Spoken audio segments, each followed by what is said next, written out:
Narcissism is typically broken down into two types: overt and covert narcissism, or grandiose and vulnerable narcissism is a way that it's often put.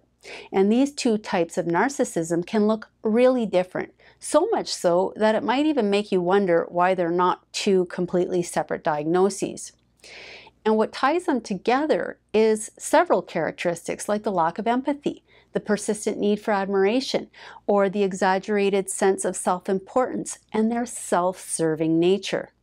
There is talk that the overt narcissist is not a narcissist at all, but rather a psychopath, sociopath, or someone with an antisocial personality disorder, and that the covert narcissist is the true narcissist. But the jury is still out on this one.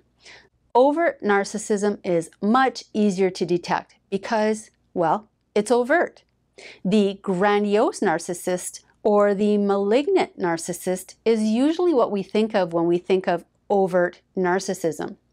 This is the boastful, egotistical, arrogant, entitled, competitive types who act like they're better than you.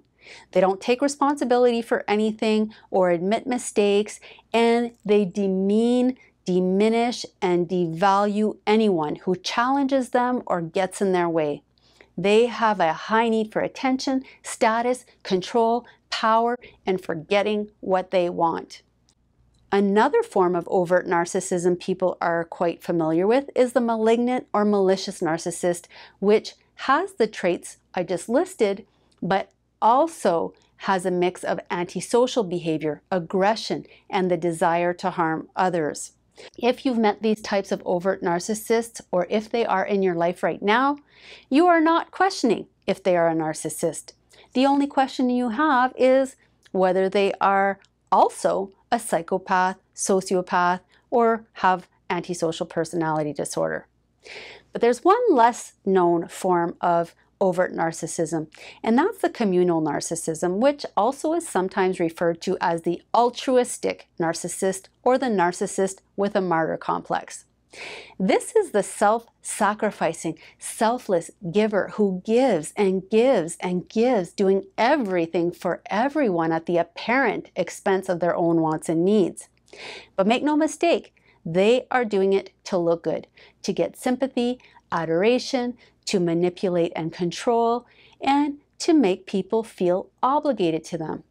And you can pay them back in praise, admiration, publicly of course, and by being their puppet for the rest of your life.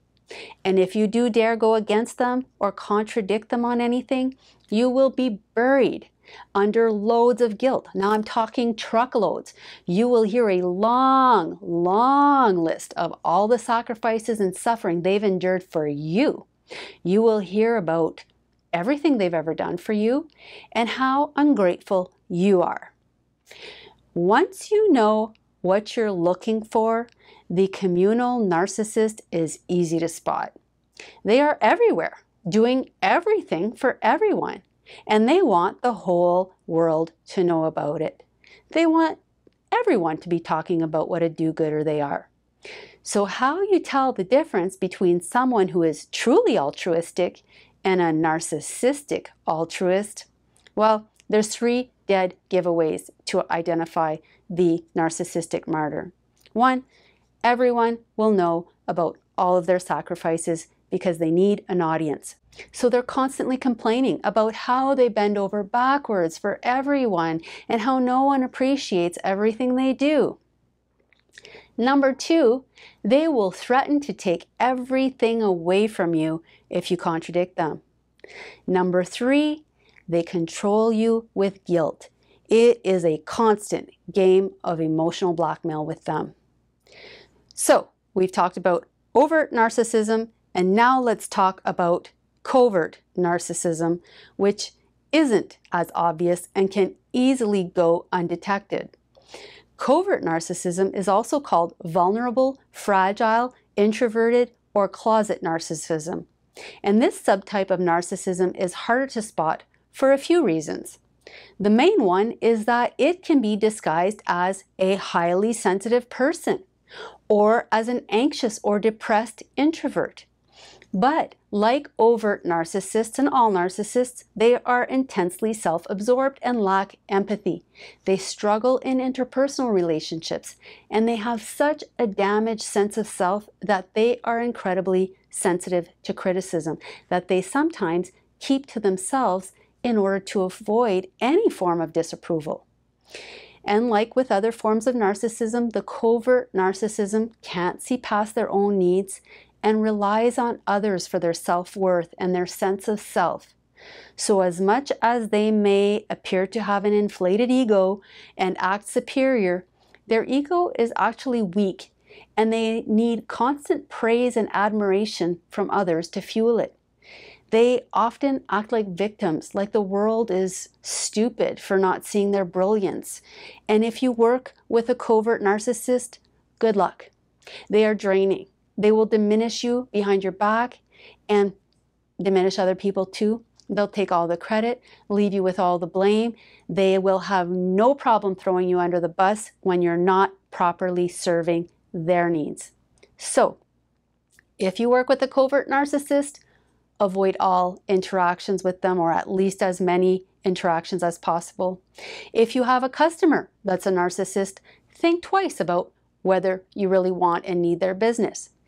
And if your boss is a narcissist, I'd suggest you look for another job. As promised, I'm going to give you 3 questions to help you explore whether you are a narcissist. Now, this is not a diagnostic test or clinical evaluation, but rather 3 questions to clue you in to whether narcissistic personality disorder might apply to you. Question number 1, do you feel superior, special, or above most people? If you genuinely think that most people are your equals, then you're probably not a narcissist. Question number 2, do you lack empathy for others?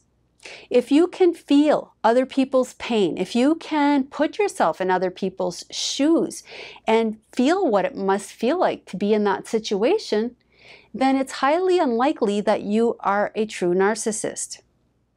If, on the other hand, you don't feel empathy and you don't feel other people's pain unless it's about you, then narcissism is something to consider. But it's not the only condition that includes empathy deficits. Question number 3, are you overly focused on getting approval or attention from others? If you are extremely needy of praise, attention, and approval, it doesn't mean you're a narcissist. But if you find that you constantly need to be valued by others, then narcissism is a possibility, especially if you display the other patterns and symptoms consistent with NPD. Again, these questions are not diagnostic in nature, and even if you answered yes to all 3 questions and fit all of the diagnostic criteria perfectly, you'd still need to be assessed by a mental health professional who can rule out other conditions and properly diagnose you. If you enjoyed this video, please like it, subscribe, and thank you for watching.